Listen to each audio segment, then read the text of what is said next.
So let's start from, say, for example, you have an agent and manager, you have an idea for a show. They are likely not going to reach out to the network first. They're going to reach out to one of our sister studios. So we hear pitches that are arranged by our sister studios. And I mean sister studios in terms of Disney owned two big television studios. One's called 20th Television, one's called ABC Signature Studios. So we mostly 99% of our shows come from one studio or the other. And that's really because we want to make shows that we also own, because if they're successful, there's opportunity to have that show be more profitable for the company. So, in the old days, you used to have a show from like Warner Brothers, which is an outside studio, not owned by Disney. And if a show is successful and it's just owned by Warner Brothers would be making the majority of the money, not the network. So now we're in a place where we really try to just essentially buy shows from our sister studios, because again, in success, we benefit financially. If the studio was interested and excited, then they'd be like, great, we should go pitch this to one of the networks Disney owns, like ABC or FX or Hulu. So you get your pitch together, the writer and the creator would come and do that pitch. If the executives who are hearing that pitch are interested, they'll all go talk about it afterwards. After you, the writer, have left, they'll go talk about you. Hopefully in a good way.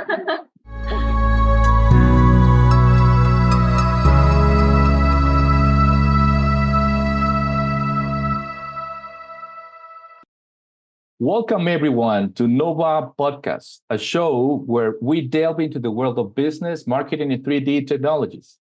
Right now, we have a very special guest, Nathan Varni, an experienced television executive who started in television production, studio, and network creative oversight, logging over 5,000 plus hours, wow, of television programming management. Currently, Nathan is working for Disney General Entertainment as the executive director of current programming ABC. Yeah, so first, Nathan, what drew you into the world of television production? Yeah, absolutely. Thank you guys, by the way, for having me on today. I really appreciate it. I was lucky. I knew what I wanted to do at a young age, and that was because my parents took me I grew up in California, but they took me down to Los Angeles, which was about 3 or 4 hours south of where I grew up. And we went to tour some of the studios, we went to Universal Studios, we went to Warner Brothers Studios, Paramount Studios, the ones that had studio tours that were open to the public. And then after that, we ended up being in the studio audience for a daytime talk show. But then later that night, we were in the studio audience for a multicam sitcom, and it was called Coach, with Craig T. Nelson, Shelley Fabre, Jerry Van Dyke. It was a great show. It used to be on ABC, actually, years ago, back in the 90s. And I was 13 years old. I remember sitting in that studio audience, and I just, when you know, and I was sitting there and I was wildly fascinated, not so much with the actors, but everybody behind the cameras.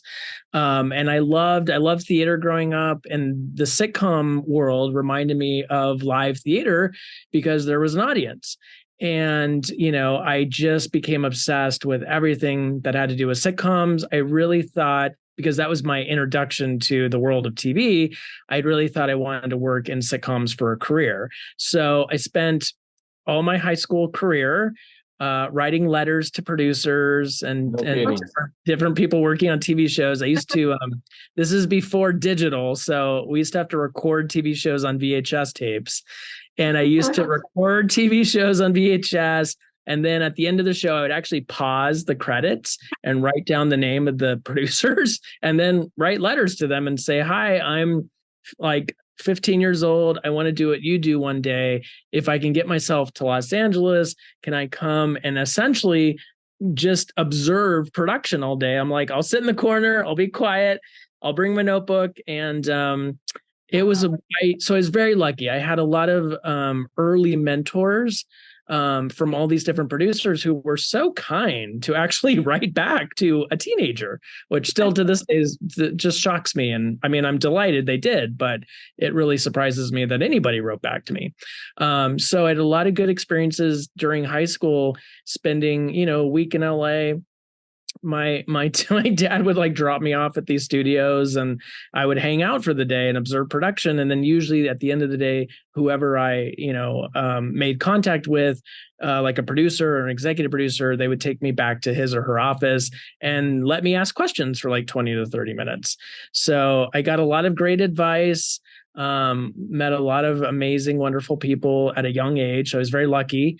And then I transferred down to college here in Los Angeles at California State University in Northridge, and got a degree in TV and film.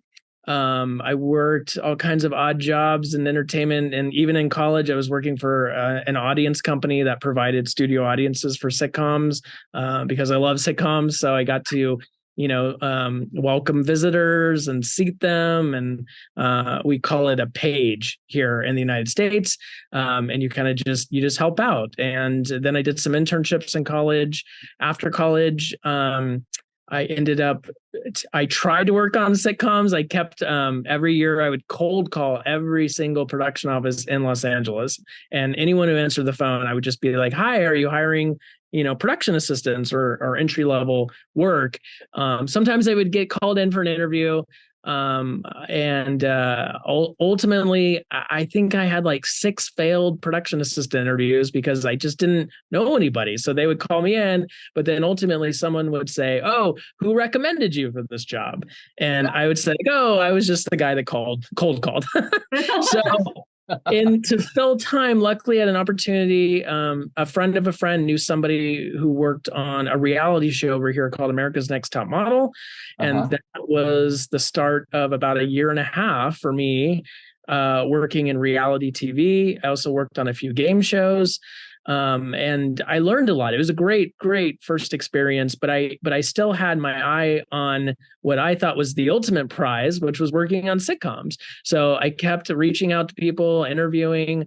What finally got me hired, I was working on what would become my last reality show for a network over here called Fox. And it was a show about boxing, and they were boxing during the day, and then they would follow them home at night, and they all lived together. And it was crazy long hours. We were working 7 days a week. And I remember on a Sunday, a friend of mine, and this is 21 or 22 years ago, we had these things called, you guys remember iPods, like the little MP3 player on it?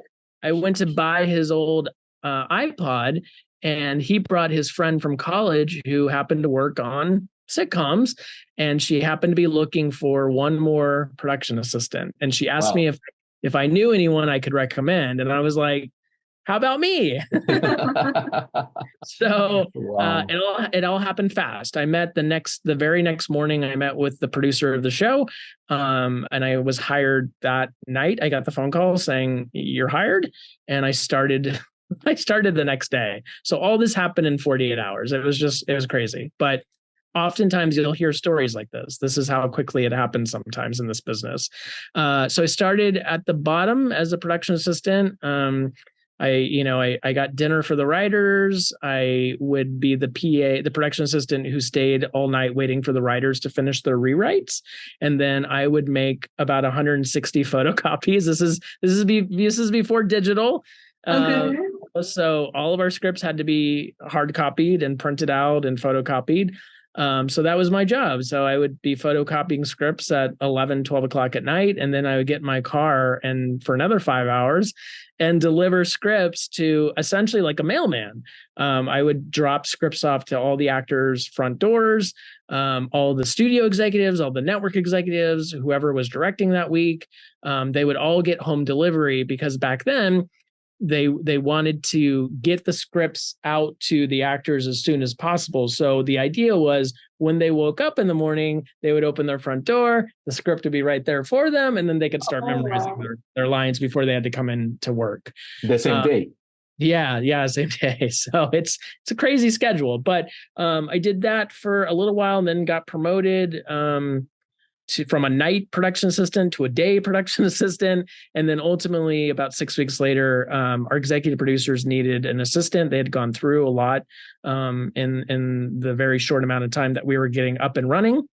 So the producer of the show decided to give me a shot and said, well, at the time, I probably had a couple more years of experience than everyone else who was a production assistant because I had done reality and game shows. So they're like, let's give Nathan a shot. And so I ended up working for the rest of the season on this show. It was for CBS. It was a comedy called Listen Up with Jason Alexander from Seinfeld and Malcolm Jamal Warner from The Cosby Show, a family sitcom. And I ended up working for two executive producers. One was the head writer of the show, and the other was a little bit more on the business side. We have something over here called a non-writing executive producer who oftentimes finds the IP, packages the show up, sells it to the network.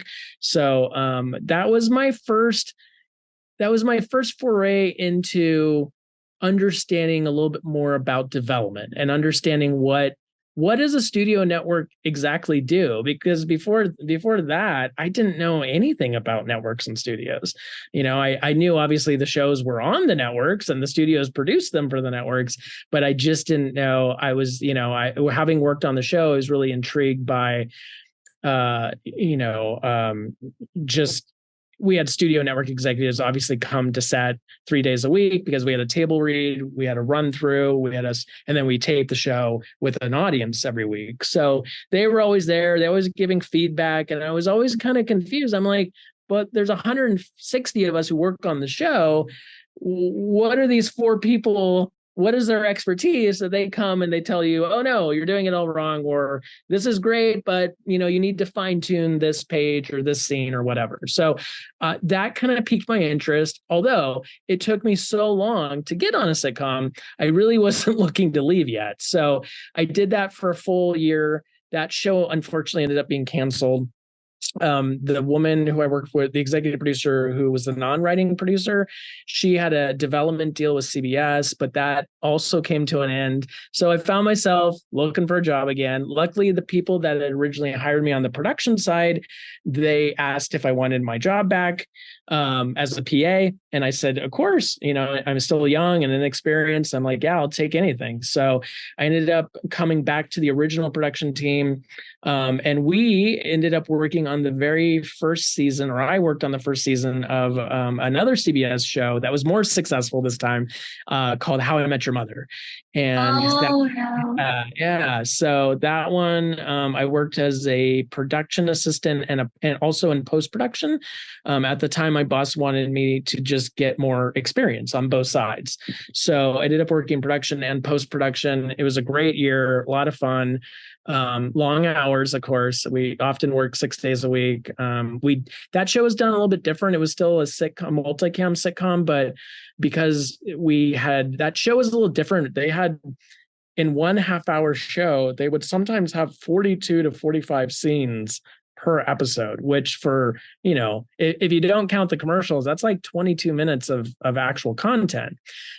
So it just took a little longer than most sitcoms to film. So we decided to not film it with the studio audience, but instead we did something called block and shoot over 3 days. So we did shooting on that show, filming Wednesday, Thursday, and Fridays, and then Mondays would be the table read, and Tuesday would be rehearsals, and then we would shoot all day Wednesday, Thursday, Friday.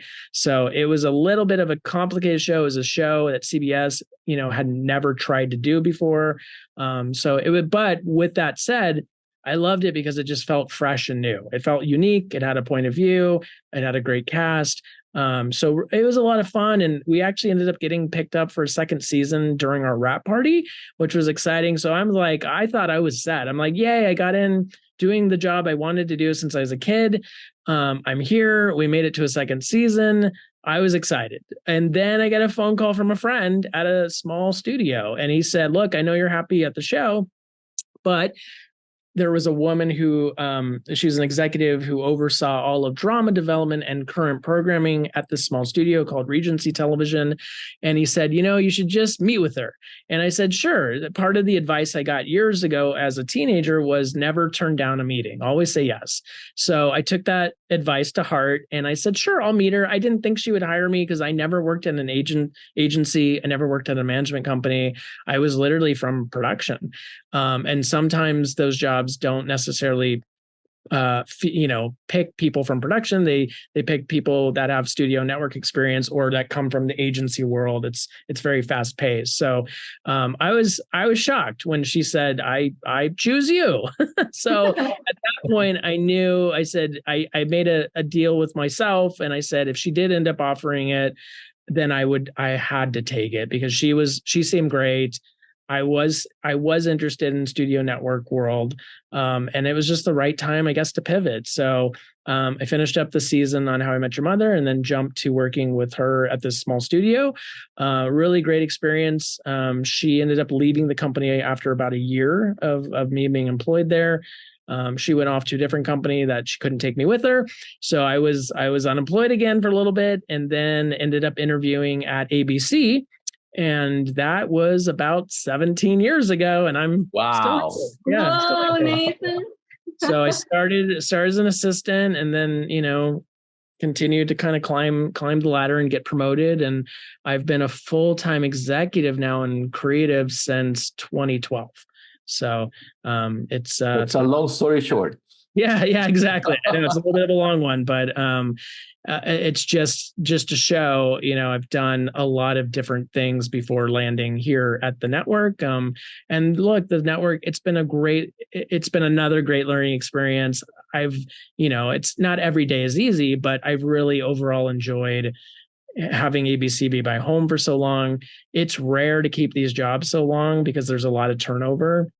So I feel lucky that I'm still here as of today and have gone through a lot of changes, 4 or 5 different presidents. I've had 6 or 7 bosses. I've worked all over comedy, drama, development, and now in current programming. And essentially, if you don't know the difference, development creates and makes new shows or makes pilots, hoping that they turn into series. And then once something gets greenlit to series from the pilot, that's when someone like myself from the current side will come in and kind of take over day to day. And we stay with the show until it naturally goes away. So if that's 1 year, 2 years, 10 years, 20 years, it just all depends on the success of the show. So it should be fair to say that you have a lot of experience because absolutely. You've known the whole process from the bottom up.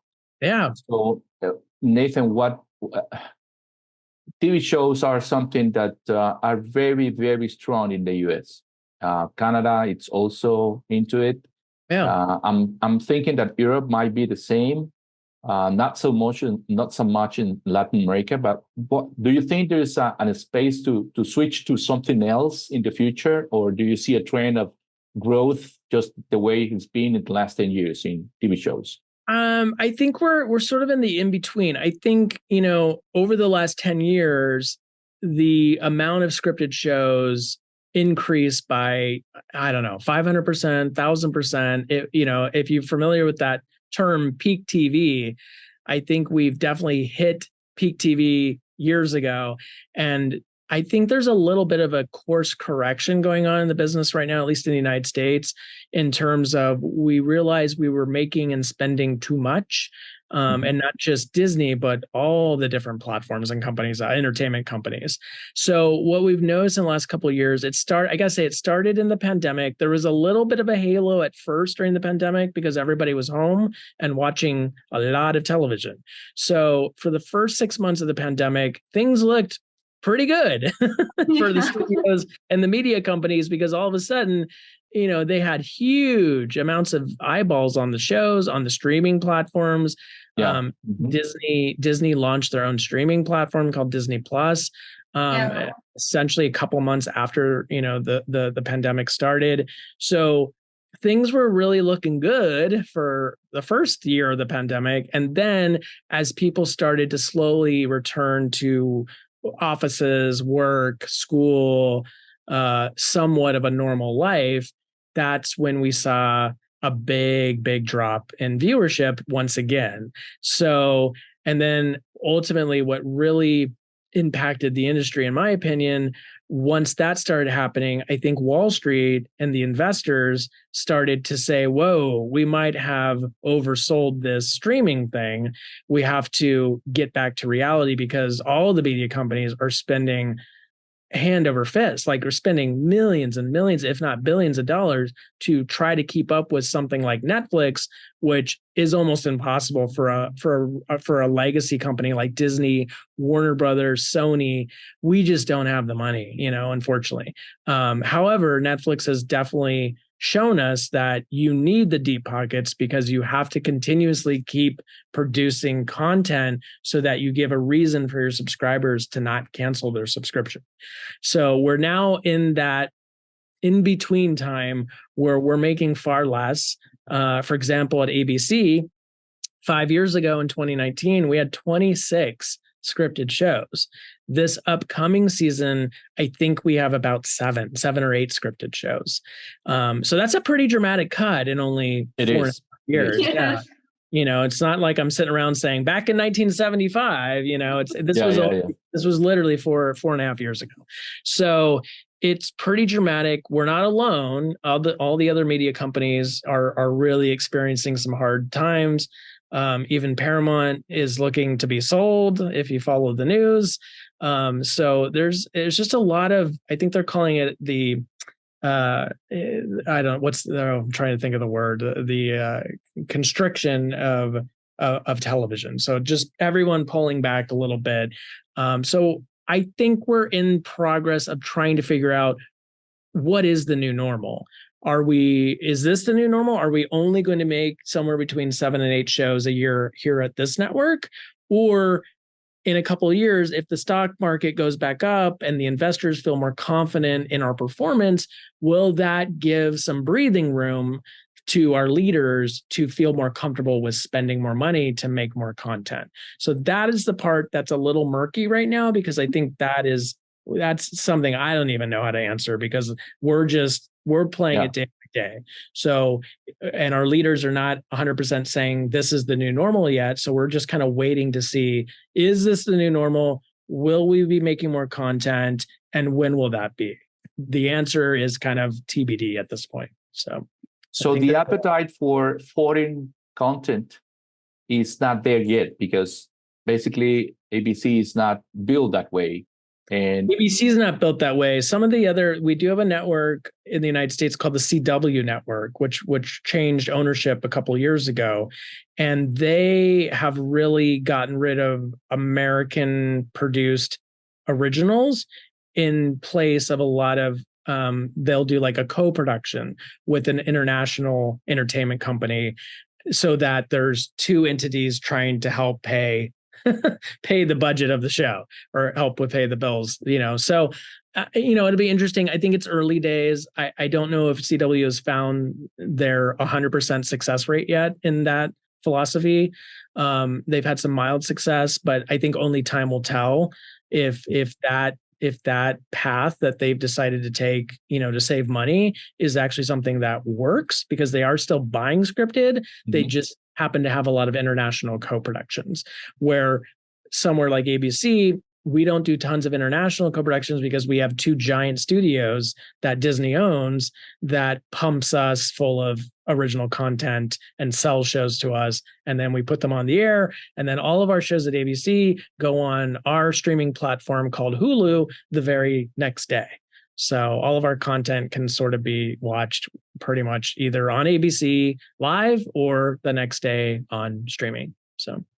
So the bar, the performance bar and the quality of content has gone just up and up and up and up. I imagine you must be filtering and refiltering everything that goes to your desk, right? Oh, absolutely. And just like everything else in this world, costs have gone up a lot over the last 3 or 4 years. So our budgets I have had to increase to support that.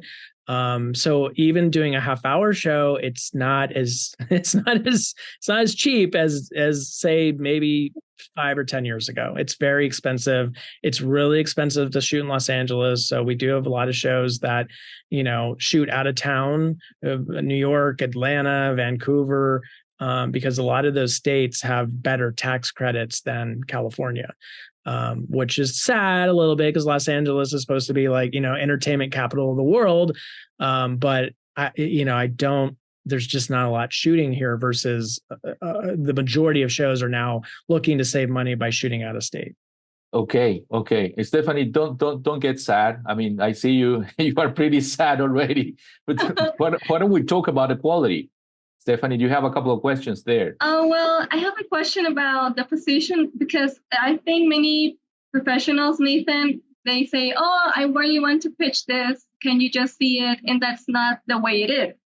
It's Right. can you walk us through the process of how these professionals or writers or authors, where they need to find the person that they need to pitch to, and Yeah, how does absolutely. it work, like the upper, all the layers up on top of that? No, absolutely. So, I will say there's always exceptions to the rule. So take this as more of a blanket statement. This is more generalization. There's always going to be somebody who comes in kind of through the back door. So it's those are the exceptions, but for the most part, writers really need to have experience, on a show, on a staff.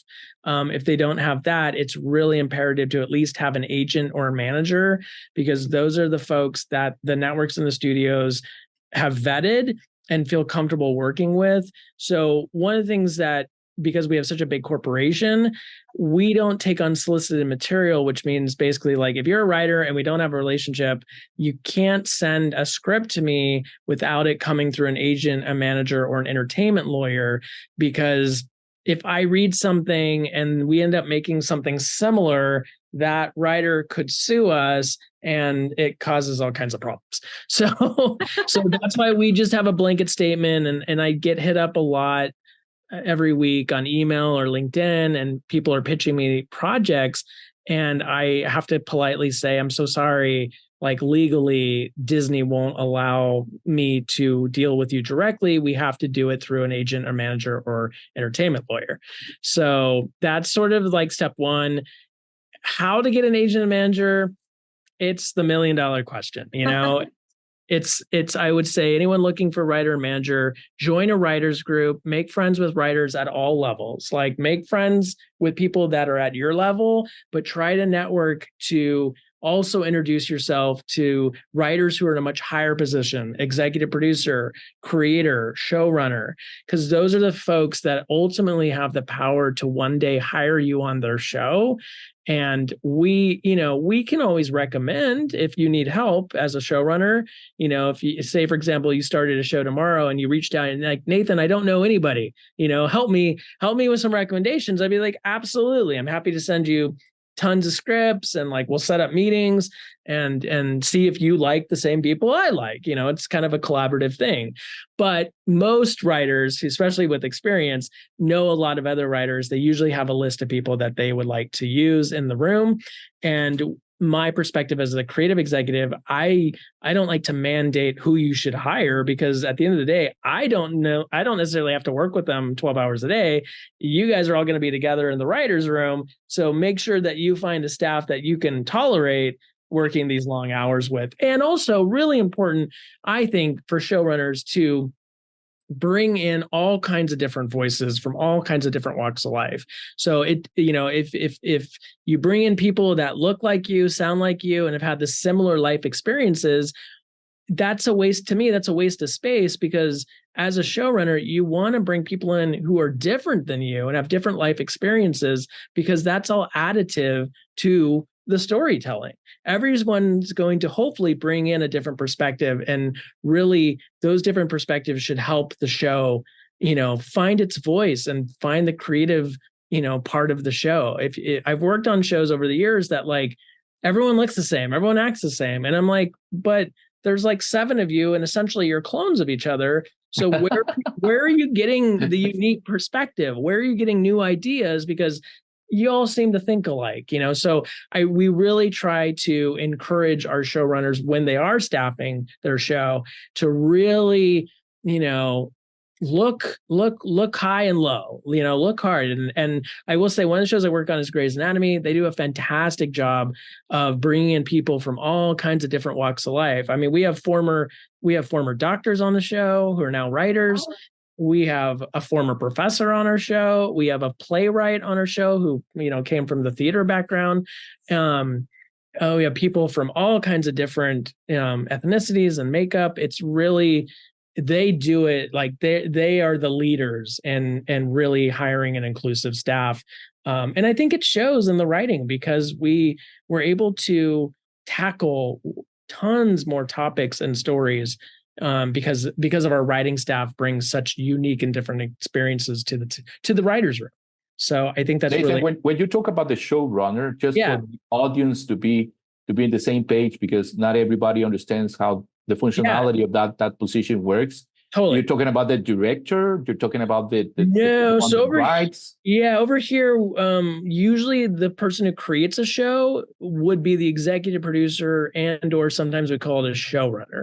So if a writer has experience and has done the job before, and they create and pitch a show, and then we pick it up, they automatically become the showrunner. They are in charge of all the staffing, all the episodes, every single approval on the show goes through their office or their desk.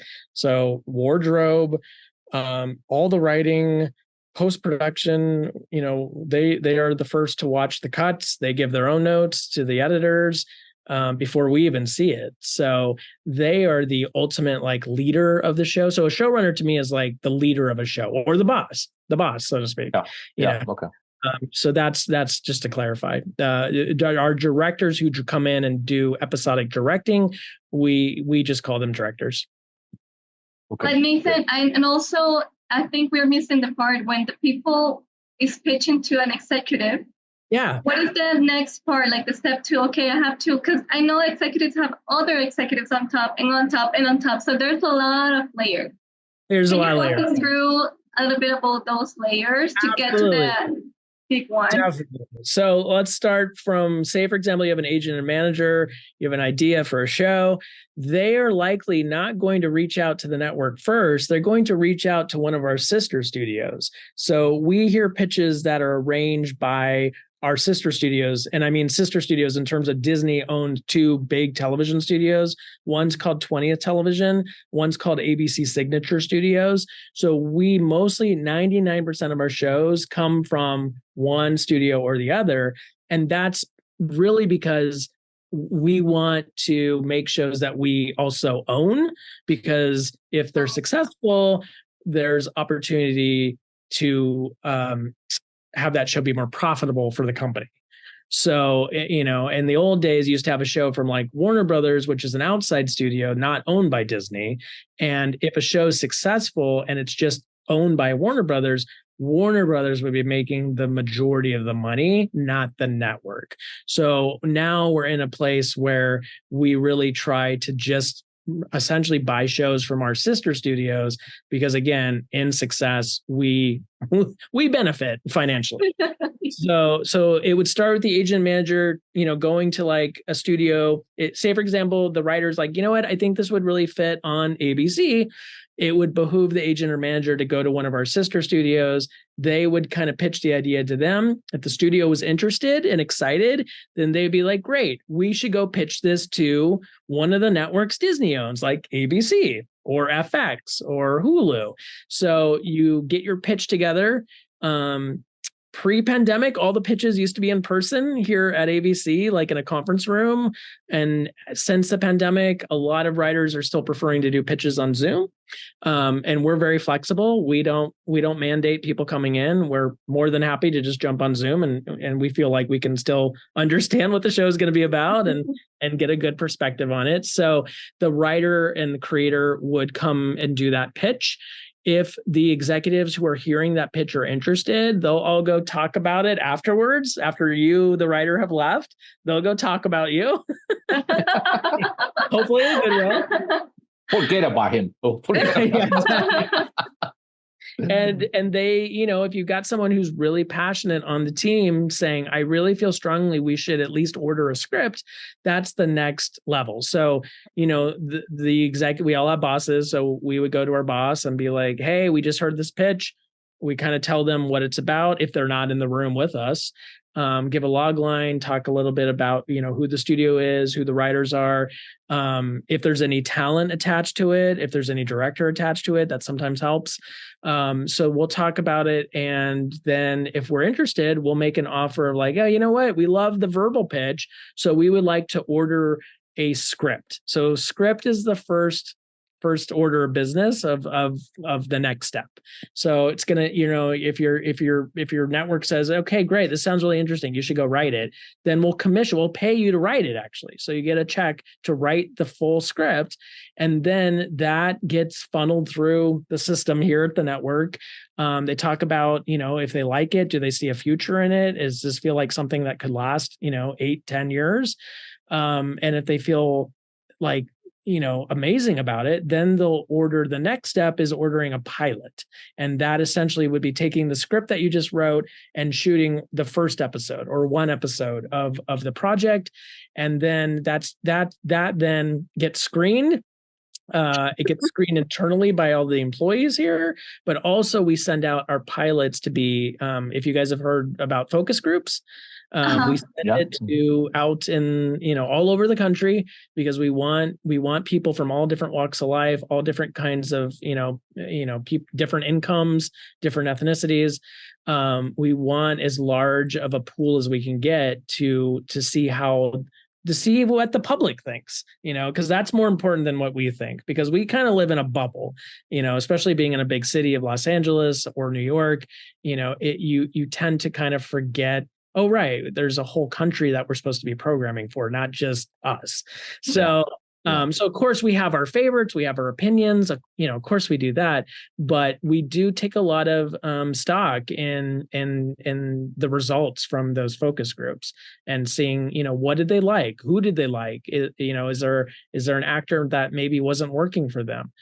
Is there an opportunity to recast it if need be? Obviously, we don't go into it wanting to recast, but if the audience feels, that one of the characters or actors is not working as well as maybe they should, we'll take that into consideration too. At that point, we're usually talking about the first or second week of May is when we set our new schedule. So we actually just did that earlier this week for the fall. And we decide, or not employees like me, but all the high ups like presidents, CEOs will then take all the data and information they have. They'll get opinions from marketing, they'll get opinions from creative, and then they'll make their decisions on what they want to move forward with to picking up for full series. And that happens pretty quick. So the shows that we pick up in early May, they usually have to start writing by the end of May to hit air dates in the fall. So our writers usually have somewhere between 9 and 10 weeks of writers prep, we call it. So the writers are all together in the room. They're hammering out ideas. They're starting to write outlines, scripts, all that stuff. And then about 9 or 10 weeks later, that's when production will start. And then as a showrunner, you're kind of off to the races, because then you've got deadlines. You got to shoot something next week. What are you going to shoot? Like you better be turning your stuff in on time. All the material goes through us, kind of as fresh eyes. We usually do a round or two of notes. Depending, again, that changes based on the show. Like, some shows don't need a lot of notes. They're great as is. Some other shows, especially first season shows, sometimes it takes a minute to like understand what the show is about after the pilot. And you really start to after the pilot. Well, Wow. Because you have to remember there's so much time. Sometimes working on one episode in the pilot can take anywhere from 6 to 8 months. So during that time, we really keep the writers focused on trying to like polish this one episode to essentially use it as a selling tool to hopefully get the show on the air. And then that's when, and so the task can be daunting when you've spent so much time working on one episode. And then we ask, okay, great. Now we're going to order 13 more. And we're going to start production in 10 weeks. You really have to be on time. You have to be really, really good with time management because it is so easy to fall behind on making shows. And if you fall too behind, then you have to shut down production, which costs a lot of money, which is never a good thing. So, well, Nathan, you just show a process so complicated, like building a helicopter. But it is, yeah. All the moving parts are people, which exactly makes it more difficult, right? Yeah, people and their creative brains. So that's what we rely on, very talented creative people, and sometimes it doesn't come out as well as it should. And that's just the business. So that's why you were mentioning be with people that you wanna be with, right? Absolutely. 12 hours a day. Yes, exactly. Same with me. I mean, like, one day if I was ever asked to run a department, I would want people that I trust and people that I know are going to make me look good at the end of the day, because this is all a team effort. So, right. Now, Nathan, is it part of the responsibility to hear pitches and evaluate pitches and be part of the whole process? Is that part of? I'm not my job. So my job, as of today, we are separate. So development has their own team. Current programming, which I'm in, has our own team. We have experimented over the years. The last time we did it together was, I think, about 12 years ago. And back then it didn't work because our volume was too big. However, I think because our volume is much smaller today, it actually might work in kind of doing development and current together, simply because, again, our output's not as much as it was 10 years ago. So I don't know what the plans are. I always say expect the unexpected at an entertainment company, because you just never know what's going to happen tomorrow.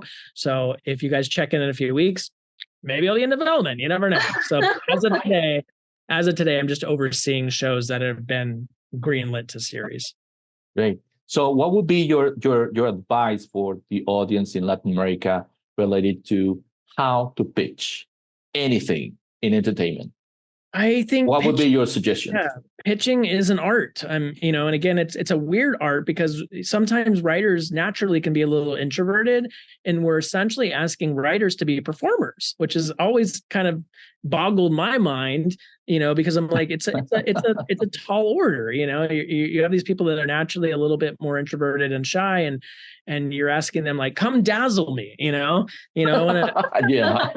It's a hard ask, but it's necessary. So I always say the best pitches usually come from a place of some kind of a personal story, and that can be anything. It doesn't necessarily need to be like based on your true story. It helps, but it can just be something that you are the expert on. Like what if you, like Victor, you were an expert in trains, and like you knew everything about trains, and you want to do a show about trains. You're probably going to get people excited based on your passion and your knowledge for trains. I know it's kind of a silly example, but essentially it's that. And then it's building a world full with interesting characters. So if you can kind of nail what I think in the early stages, at least hearing a verbal pitch, it's being enticed by the characters that the writer is presenting to the network and the studio. Are we interested in living in that world for more than one episode? And if we think it's an interesting concept, usually those are the type of shows that kind of go the distance. It's one of those projects where it's like, oh, I can totally see this, going on for a longer than one episode, longer than one season. I mean, ultimately, we are trying to always create shows that people watch, so we want shows to last for a healthy, somewhere, usually the normal run is somewhere between 7 and 12 years, which would be considered a very successful run. Of course, we also have those shows like Grey's Anatomy is about to go into season 21. That's a little bit more of an exception, because most of our shows don't go for 20 years. but they've been wildly successful for the past 20 years, and they keep going. So you really want to capture the characters in your pitch. And then, of course, you want to make sure that your plot, like your story, makes sense so that people can kind of track it. People understand there's a clear goal. What is the goal? What is the mission of your character? What are they trying to achieve? And ultimately, who's in their way from achieving that? And that, I mean, that's the very basics of a pitch, but that's a good place to start. That's Great. Excellent. Maybe if you can answer this one, Stephanie, I just have one last one. I'm so excited that I need to take this out of my chest. Can you please answer, and please don't say nobody knows. Is it possible to see Nathan in the next 5 to 10 years being like an advisor for that kind of jobs, that kind of production in Latin America, taking into account that, for example, Netflix is shooting in Russia, it's shooting in India, it's shooting in Japan, it's shooting everywhere. Internationally. I have a friend who works for Netflix in Germany. So yeah, it's wow. So can we expect Nathan to be kind of an advisor in a different place in the world in the next 5 to 10 years? I don't want to say what you said earlier. Nobody knows. I would say I'm always open to any and all possibilities. I think, that's a little bit why I chose entertainment, because it's not, you kind of don't know what's going to happen tomorrow. And I really enjoyed that. I liked, that aspect of production, like freelance, I actually enjoyed, because they felt like assignments.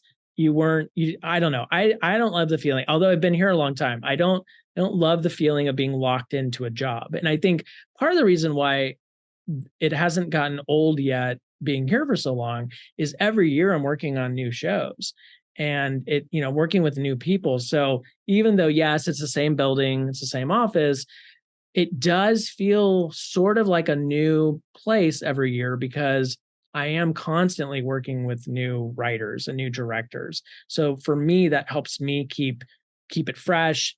I like variety. I don't do well doing the same, like I can't sit in the same place for 12 hours a day. It's not my DNA. I love to have tons of shows that I'm covering. I like, the busier I am, the happier I am at the end of the day. So, that's what I like. I like that it changes so much. And it really keeps it fresh for me. So that's a nobody knows. That's maybe I have to go to a psychic. I don't know. Maybe they know. Okay, go ahead, Stephanie. Well, Nathan, we're almost closing to the podcast, and we would like you to share your final words to our audience, please. If you're thinking about entertainment, don't be scared. We're going through a weird time, but it doesn't mean that there's not a place for you. I think good writing, good employees are still hard to find. So when you have talent and you have that talent, pursue your dreams, pursue your passion, because you could be creating the next big show. You just never know. And that, I think, is what keeps it exciting. And I think that's probably why a lot of people get into entertainment, because we all have dreams, and it feels like entertainment, because there's really no stereotypical, there's no one path to take in entertainment. So I think a lot of people come with hopes and dreams because there are so many possibilities. And that's what keeps me going. You just don't know what you're going to be doing, a year from now, or even a couple months from now. So I'd say pursue it. Some great advice I got when I was an assistant. At the time, the president of the network, when I first started, he's no longer here, but he once said, if you can see yourself doing absolutely anything else in this world, go try that first. Because what he meant to say is you got to have that 24/7 passion for this business, because no one is going to do it for you. You have to seek those opportunities, partly on your own. Of course, we all need a little help along the way, but I think just to be able to keep up the energy, to keep up the uncertainty of these jobs, you have to have a big passion for it. So.